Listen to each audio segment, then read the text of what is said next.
జగనన్న జగనన్న జగమంతా నీ వెంటే, జగనన్న జగనన్న జగమంతా నీ తోటి. రాజన్నకు పుత్రుడవు, రైతన్నకు మిత్రుడవు. జగనన్న జగనన్న జనులంతా నీ తోటి. రాజన్నకు ప్రతిరూపం, రాష్ట్రానికి నువ్వు రూపం. జగనన్న జగనన్న ప్రజలంతా నీ వెంటే. సూర్యుడిలా ఉదయిస్తివి, కిరణంలా ప్రసరిస్తివి. పేదోళ్ళ బతుకుల్లో చీకటినే తరిమేస్తివి. నిరుపేదల తోడుంటివి, నిర్భాగ్యుల నీడంటివి. మీకోసమే నేనంటివి, మీలో నేనొకడంటివి. రాజు నీవే, మా రాజు నీవే, ఆశవు నీవే, మా శ్వాసవు నీవే. రాజు నీవే, మా రాజు నీవే, ఆశవు నీవే, మా శ్వాసవు నీవే. జరిగిన పరిస్థితి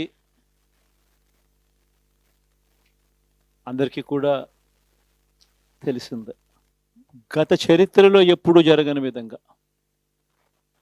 ఏకంగా 99% వాగ్దానాలు అమలు చేశాం. ఎప్పుడు జరగలేదు ఆంధ్ర రాష్ట్ర చరిత్రలో కానీ దేశ చరిత్రలో కానీ. ఈ మాదిరిగా మేనిఫెస్టో అన్నది ఒక పవిత్ర గ్రంథంగా భావించి, అదొక బైబిల్ గాను, అదొక ఖురాన్ గాను, అదొక భగవద్గీత గాను భావిస్తూ టిక్కు పెట్టమని చెప్పి ప్రతి ఇంటికి పంపించి, టిక్కు పెట్టమని చెప్పి ప్రతి అడుగుతూ, ఆ ప్రతి అక్క చెల్లెమ్మల ఆశీస్సులు తీసుకుంటూ, ఆ ఇంట్లో ఉన్న అవ్వాతాతల దీవెనలు తీసుకుంటూ, ఏ రోజు కూడా ఈ మాదిరిగా బటన్లు నొక్కడం, ఏకంగా 2,70,000 కోట్ల రూపాయలు ఎటువంటి వివక్ష లేకుండా, ఎటువంటి లంచాలు లేకుండా, ఏ నెలలో ఏమిస్తామో అని ముందే చెప్పి క్యాలెండర్ ప్రకటించి, ఆ నెలలో అది తప్పకుండా ప్రతి సంవత్సరం తూచా తప్పకుండా ప్రతి సంవత్సరం అది జరిగేట్టుగా చేస్తూ ఏకంగా 2,70,000 కోట్ల రూపాయల వివిధ పథకాల ద్వారా మాట తప్పకుండా జరగడం కూడా గతంలో ఎప్పుడూ కూడా చూడలేదు, జరగలేదు. ఇవన్నీ కూడా నేను ఏదైతే చెప్తా ఉన్నానో ఇవన్నీ ఎప్పుడూ చూడని మార్పులు, గతంలో ఎప్పుడు జరగని సంస్కరణలు. విద్యారంగంలో అయితేనేమి, వైద్య రంగంలో అయితేనేమి, వ్యవసాయ రంగంలో అయితేనేమి, సామాజిక న్యాయం అంశంలో అయితేనేమి, మహిళా సాధికారత అంశంలో అయితేనేమి, గవర్నెన్స్ విషయంలో అయితేనేమి, ఎప్పుడు జరగని చూడని సంస్కరణలను కూడా తీసుకొచ్చు. ఇవన్నీ నేను ఏదైతే చెప్తా ఉన్నానో ఇవన్నీ మనం చేసి చూపించి ప్రజల మన్ననలు పొందిన తర్వాతే ఎన్నికలకు వెళ్ళాం. ఎన్నికల్లో ఏమైందో తెలీదు. 5 సంవత్సరాలు కళ్ళు మూసుకుంటే చాలా అయిపోయింది. 5 సంవత్సరాలు మళ్ళీ 2024 నుంచి 2029 కూడా అదే మాదిరిగానే కళ్ళు మూసుకుంటే 2029 కూడా కళ్ళు మూసుకుంటూ వచ్చేస్తుంది. ఇవి మనం గుర్తుపెట్టుకోవాల్సిన అంశం ఏమిటి అని అంటే, సినిమాలో ఓన్లీ ఫస్ట్ హాఫ్ మాత్రమే అయ్యింది. గతంలో కూడా ఇదే మాదిరిగా పరిస్థితులు ఉన్నప్పుడు కూడా మనం ఏ మాదిరిగా పైకి లేచాము అన్నది కూడా మీ అందరికీ తెలిసిన విషయాలే. నేను ఒక్కటే మీ అందరికీ చెప్తా ఉన్నా, ప్రజల్లో ఈరోజు మనం చేసిన మంచి ఉంది. ఇంటింటికి మనం చేసిన మంచి ఇంకా బ్రతికే ఉంది. ప్రజల్లో ఈరోజు మనం చేసిన పాలన మీద విశ్వసనీయత అనే పదానికి అర్థం ఈ రోజుకి కూడా ప్రజల్లో ఉంది. గడప గడపకు మనం చేసిన మంచి ఇంకా ప్రజల్లో బతికే ఉంది. మరి ఇవన్నీ ఉన్నప్పుడు మళ్ళీ మనం లేయడం కూడా తథ్యం.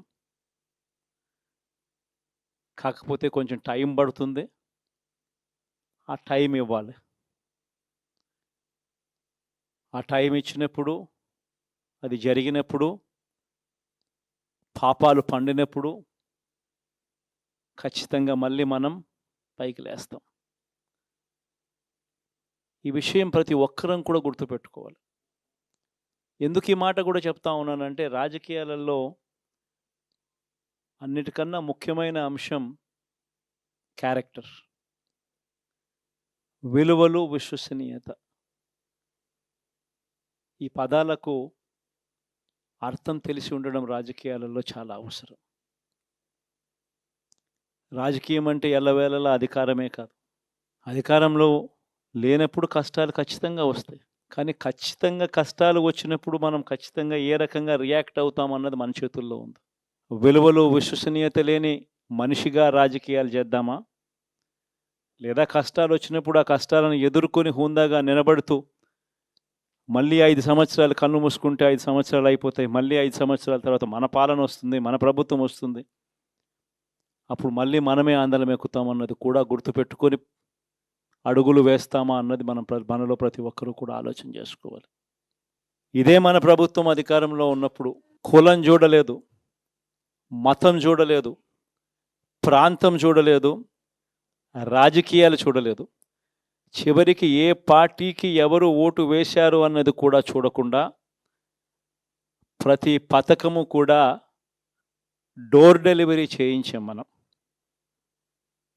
అర్హత మాత్రమే ప్రామాణికంగా తీసుకుని ప్రతి పథకము, ప్రతి మంచి కూడా ప్రతి ఇంటికి డోర్ డెలివరీ చేయించాం. అలా ప్రతి మంచి, ప్రతి పథకము డోర్ డెలివరీ చేసిన ప్రభుత్వం మనదైతే, పాలన మందైతే, ఈరోజు కేవలం వాళ్ళ పార్టీకి ఓటు వేయలేదు అని మాత్రమే, ఓటుకు వేయకపోవడమే పాపం అన్నట్టుగా ఈరోజు రావణ కాష్టం సృష్టిస్తూ ఉన్నారు, విధ్వంసం చేస్తూ ఉన్నారు, ఆస్తులు నష్టం చేస్తున్నారు, కొడతా ఉన్నారు, అవమానిస్తూ ఉన్నారు. ఇవన్నీ శిశుపాలుని పాపాల్లో భాగాలుగా ఇవన్నీ అప్పుడే పాపాలు మొదలయ్యాయి. ఒకవైపున మనమేమో మనకు ఓటు వేయకపోయినా కానీ ఏ రోజు కూడా డిస్క్రిమినేషన్ చూడలేదు. అటువంటి వాళ్లకు కూడా మనం డోర్ డెలివరీ చేసిన ప్రభుత్వం పాలన మందైతే, ఈరోజు కేవలం ఓటు వేయలేదన్న ఒకే ఒక కారణంతో ఏకంగా కొడతా ఉన్న పాలన వీళ్ళది. ఈ పాపం ఊరికే పోదు. రెండవ పాపం చంద్రబాబుది కూడా అప్పుడే పండింది. బహుశా కేంద్రం ఈ రకమైన కేంద్రంలో ఈ రకమైన పరిస్థితులు బహుశా ఎప్పుడు ఉండిండవేమో. ఈ రకంగా కేంద్రంలో 240 ఎంపీలు మాత్రమే వచ్చిన పరిస్థితులు, రాష్ట్రంలో ఏకంగా వీళ్ళకు కూడా ఈ మాదిరిగా మంచి నెంబర్లు వచ్చిన పరిస్థితులు, ఎన్డీఏలో మళ్ళీ చక్రం తిప్పుతా ఉన్న పరిస్థితులు. ఇలాంటి పరిస్థితుల్లో కూడా ప్రత్యేక హోదాను అడక్కపోవడం చంద్రబాబు చేసిన మరో పాపానికి కూడా మరో నాంది.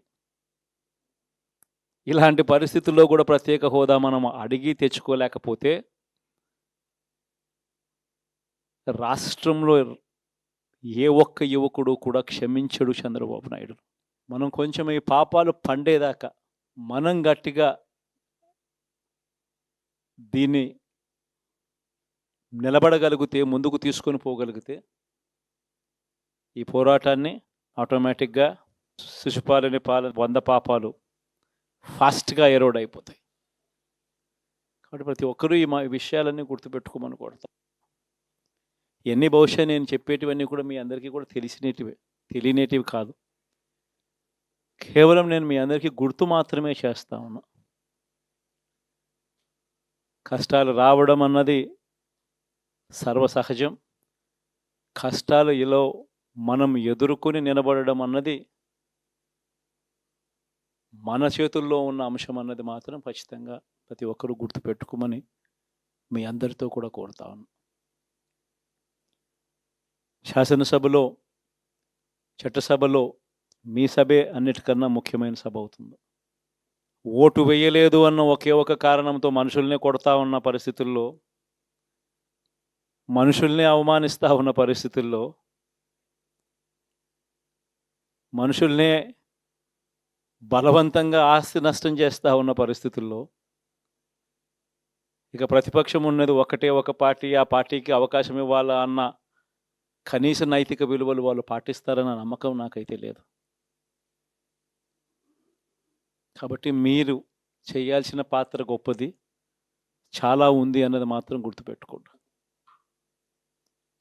రాబోయే రోజుల్లో యాక్టివిటీ లెవెల్స్ అనేది ఆటోమేటిక్లీ పెరుగుతాయి. రాష్ట్ర వ్యాప్తంగా ఉన్న కార్యకర్తలందరినీ ఎవరినైతే వాళ్ళు ఇబ్బందులు పెట్టారో ఖచ్చితంగా వాళ్ళందరికీ మనోధైర్యం ఇస్తూ వాళ్ళ గ్రామాలకు వెళ్ళి వాళ్ళకు తోడుగా ఉండే కార్యక్రమాలు చేసే కార్యక్రమాలు జరుగుతాయి. రాబోయే రోజుల్లో ఇంకా టైం గడిచే కొద్దీ ప్రజల్లోకి వెళ్ళే కార్యక్రమాలు ఇంకా ముమ్మరం అవుతూ పోతాయి. చివరికి ప్రజల్లోనే ఉంటాం. ప్రజలతో కలిసి పోరాడే కార్యక్రమం వేగంగా టైం గడిచే కొద్దీ మనము వేగంగా అడుగులు ముందుకు వేస్తాం. ఒకటే